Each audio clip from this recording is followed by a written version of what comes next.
మా వీడియోస్ మీకు నోటిఫికేషన్ రూపంలో రావాలంటే ఛానల్ని సబ్స్క్రైబ్ చేసుకొని పక్కనే ఉన్న బెల్ ఐకాన్ని క్లిక్ చేసి వీడియోకి లైక్ ఇవ్వండి. హీరో సిద్ధార్థ్ చిత్తా తెలుగులో చిన్న మూవీతో ప్రేక్షకుల ముందుకు వచ్చారు.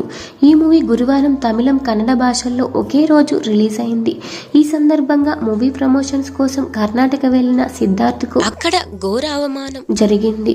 బెంగళూరులోని ఓ హోటల్లో ఏర్పాటు చేసిన విలేకరుల సమావేశానికి కావేరీ జలాల పోరాట సమితి సభ్యులు ఆటంకం కలిగించారు.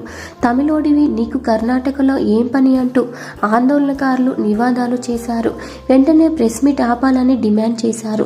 తమిళ సినిమాలను ప్రోత్సహించవద్దని అక్కడ ఉన్న విలేకరులను కోరారు. ఎందుకు గొడవ అంటే కావేరీ జలాలపై కర్ణాటక, తమిళనాడు మధ్య ఎప్పటి నుంచో గొడవలు జరుగుతున్నాయి. ఇప్పటి వరకు దీనిపై తగిన పరిష్కారం లభించలేదు. ఈ నేపథ్యంలో ఇటీవల సుప్రీంకోర్టు తమిళనాడుకు 12,500 క్యూసెక్ల నీటిని విడుదల చేయాలని కర్ణాటక ప్రభుత్వానికి ఆదేశించింది. అయితే కర్ణాటక ప్రభుత్వం మాత్రం కేవలం 5,000 క్యూసెక్ల నీటిని మాత్రమే విడుదల చేసింది. దీనిపై తమిళనాడులో కూడా ఆందోళనలు జరుగుతున్నాయి. తమిళనాడుకు 12,500 క్యూసెక్ల నీటిని విడుదల చేయాలంటూ కోర్టు ఇచ్చిన తీర్పును నిరాశిస్తూ ఇప్పటికే కావేరీ జలాల పరిరక్షణ ప్రతినిధులు శుక్రవారం కర్ణాటక బంద్కు పిలుపునిచ్చారు.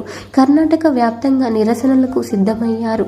అదే సమయంలో తమిళ హీరో సిద్ధార్థ్ తన చిత్తా మూవీ ప్రమోషన్స్ కోసం బెంగళూరులో ప్రెస్ మీట్ పెట్టిన విషయం తెలిసింది. దీంతో ఆందోళనకారులు అక్కడికి చేరుకొని సిద్ధార్థ్ను తమ నిరసనకు మద్దతు తెలపాలని డిమాండ్ చేశారు. అయితే సిద్ధార్థ్ మాత్రం ఆందోళనకు ఏమాత్రం చెల్లించకుండా మౌనంగా ఉన్నారు. చివర్లో విలేకరులు వీడ్కోలు తెలిపి వేదికపై నుంచి వెళ్ళిపోయారు. ఈ వీడియో ఇప్పుడు సోషల్ మీడియాలో వైరల్ అవుతుంది.